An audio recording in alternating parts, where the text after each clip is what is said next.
Hi guys, Lucy Easton here. Bit of a plot twist. Don't worry, nothing bad has happened to Matt.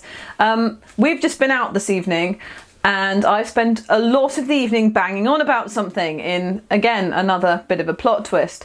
And he thought, rather than spend the entire evening and next subsequent many days banging on about the same thing to him, that I should bang on about it to you instead. And the thing that I'm banging on about at the moment is this. I'm going to hold it up to the camera for you. It's an awesome book. It's called Blackwing. Why is this book awesome? It's awesome because it's a fantasy book, but it's also great for people who are into HEMA.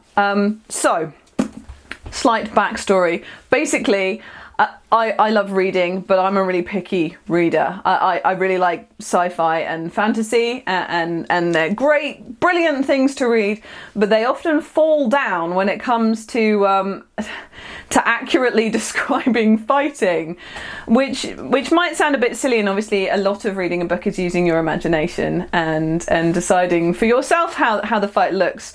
But you don't need to do that with Blackwing.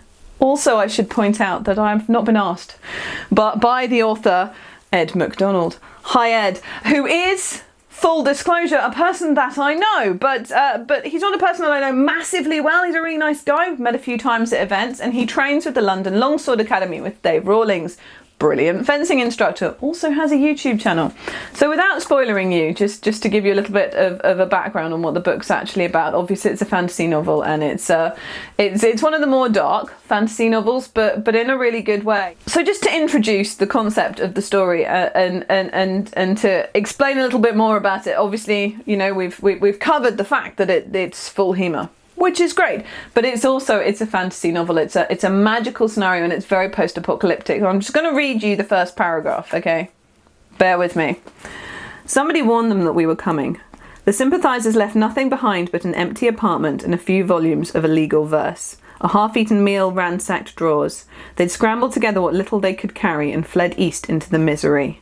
Back when I wore a uniform, the marshal told me there were three kinds of people willingly enter the misery: the desperate, the stupid, and the greedy. The sympathizers were desperate enough. I gathered a dozen stupid, greedy men and set out to kill them. So that's quite a good start to a novel, isn't it? I'm picky about my novels. I get bored very quickly. Please forgive me. Totally couldn't stick with Lord of the Rings. They saw a blade of grass, it pointed in a different direction to another blade of grass, which was also quite boring.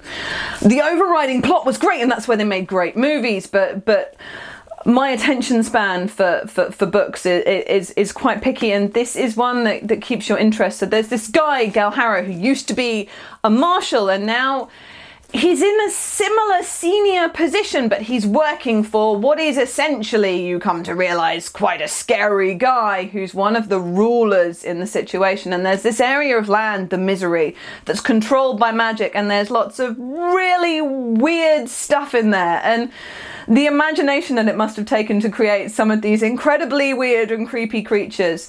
But, you know, he's got his set of friends, and there's great characterization, and you truly believe that they all like each other, and you care when scary things happen to them. And there's a love story, but it's not sappy, and it's not an integral part of the plot. Basically, it's the full book package. So, great book. Great fantasy, excellent HEMA, and you should totally buy it if those are things that you like, which, if you're watching this channel, I suspect they are. Anyway, you get Matt again in future. Thanks for listening. Bye!